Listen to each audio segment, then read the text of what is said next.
गर्मी आई नहीं, तोप बनकर टूटी है, खेत सूख गए हैं, कुएं सोख गए हैं और उम्मीदें बस धूप की तरह जलती जा रही हैं। ये कहानी है रामलाल की, एक किसान, एक बाप, एक इंसान जिसकी जिंदगी हर मौसम से जूझती है। सुबह की शुरुआत यहाँ कोयल की आवाज से नहीं होती, बल्कि टूटे हैंड पंप की धड़कनों से होती है। आज भी नल सूखा था रामलाल, बबली बुखार में है, पानी नहीं तो दवा कैसे दें? पानी तो खेत के लिए भी नहीं है सरला, बेटी के आंसुओं से खेत सींच दूं क्या?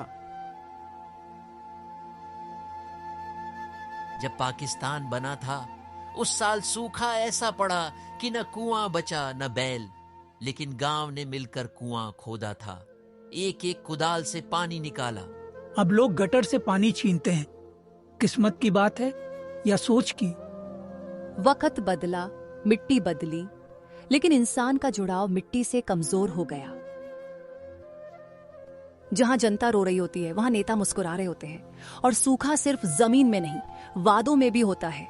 काम चल रहा है भाई, टेंडर पास हुआ है, थोड़ा सब्र करो। हर बार यही बोलता है, टैंकर तेरे घर क्यों आता है? बिजली सिर्फ तेरी भैंस के लिए क्यों आती है?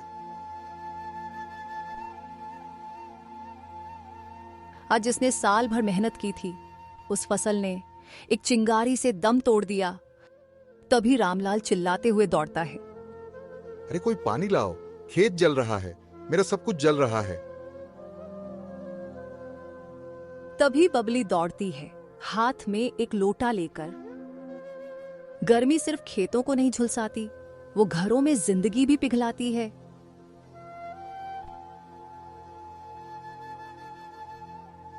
मैं डॉक्टर के पास जाता हूं, चाहे बिजली हो या ना हो, बेटी को बचाना है। इतना बात बोल के रामलाल डॉक्टर को बुलाने के लिए सरकारी दफ्तर के लिए निकल पड़ता है, और सरकारी दफ्तर पहुंचते ही वह देखता, वहां पहले से ही काफी बड़ी लाइन लगी है। बिना आदर और ओटीपी के कोई सुनवाई नहीं होगी। तभी रामलाल गुस्से में बोलता है, हमसे खेत जोतवाते हो, अब ऐप भी चलवाओगे? हमें पानी चाहिए साहब, नेटवर्क नहीं। वो आदमी अनपढ़ था, लेकिन हालात पढ़ना जानता था। इतना बात बोल के रामलाल वहां से चला जाता है।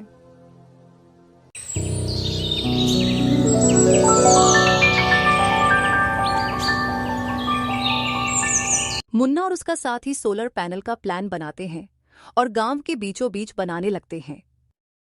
सरकार सोई है तो क्या हुआ, हम क्यों ना जागे? चलो खुद ही हैंडपंप ठीक करें, बिजली के लिए सोलर लगाए। जब उम्मीदें मरती हैं तो क्रांति जन्म लेती है।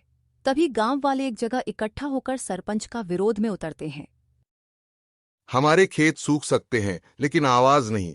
अब ये गांव उठेगा और हरिया जैसे लोगों को हटाकर रहेगा। जहां लोगों की चुप्पी टूटती है, वहीं बदलाव की बारिश शुरू होती है। बाबा देखो, बारिश, बादल आ गए। हाँ बेटा, ये सिर्फ पानी नहीं है, ये हमारी मेहनत की जीत है।